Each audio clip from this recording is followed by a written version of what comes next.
সকলকে শুভ নববর্ষের প্রীতি, শুভেচ্ছা ও অভিনন্দন জানিয়ে আমার আজকের নিবেদন কবি অনির্বাণ ঘোষের বাংলা তারিখ। সারা বছর হুঁশ থাকে না, সারা বছর উপেক্ষিত, ক্যালেন্ডারের তারিখ হয়েই ঝুলতে থাকে অর্ধমিত। কাউকে যদি প্রশ্ন করেন বাংলাতে আজ তারিখ কত, দেখতে পাবেন সেই বেচারা কেমন করেন ইতস্তত। হয়তো তিনি বলতে পারেন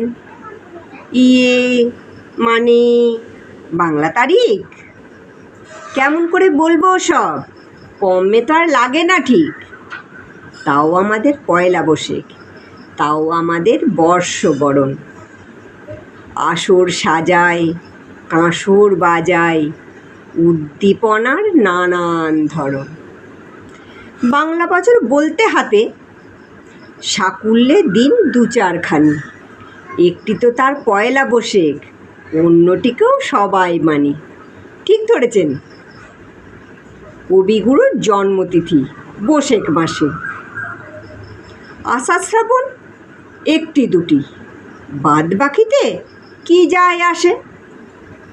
হয়তো পূজা পার্বণে কিংবা বিয়ের তারিখ খোঁজার বেলায় সবাই তখন পঞ্জি খোলে, সবাই বাংলা তারিখ মেলায়, ঠেকায় পড়ে দুই একদিনই। এরপরে কে রাখবে মনে, বাংলা বছর ক্যালেন্ডারেই ঝুলবে ধুলোর আস্তরণে।